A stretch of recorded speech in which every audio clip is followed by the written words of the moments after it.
Հիշատակարան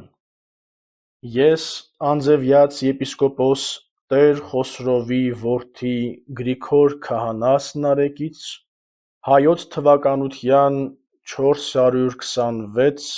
թվականին 977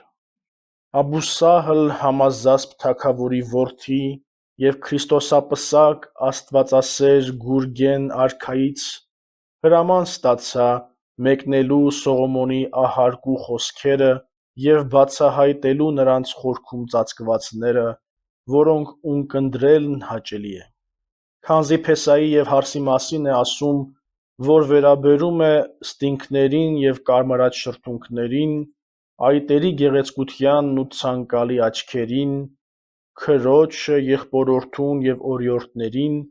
և այսպիսի տրփալի ու սրտի ցանկահարույց շատ այլ բաների, որ պարզ սիրո միավորության կապն է, որ մարդիկ լսելով անիմանալի մտքով այլ և այլ բան էին հասկանում: Ապա թագավորը մտահոգվելով այս մասին, առաջին և երկրորդ անգամ հրաման հղեց ինձ, որին չհամարձակվեցի հակադրվել, քանզի հասկացա, որ աստվածահաճո է հրամանը և մեկնեցի երգ-երգոցը նրա հրամանով: Թեպետև կարողությունիցս վեր գործ ստանձնեցի, վախենալով անհնազանդ գտնվելուց, որպեսզի արքայական հրամանը անկատար չմնա, սակայն սա ինձ համար մեծ հանդգնություն էր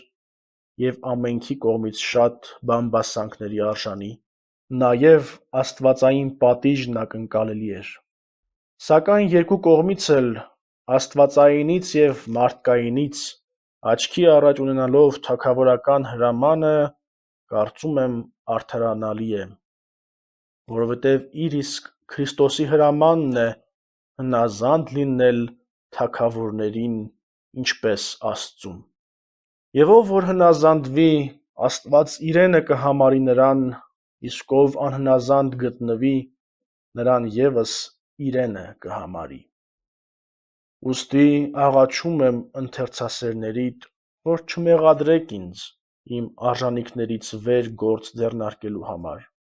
քանզի նկատի ունենալով խնդրողի պահանջի հարկադրականությունը,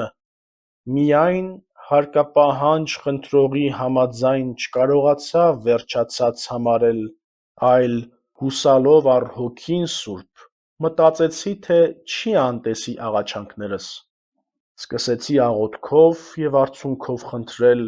որ նայելով իմ անարժանությանը և հայցողի սրտեռանդ փափագին, բերանս բացեց ասելու և համառոտելու այս իբառս Քրիստոսի: Ամեն: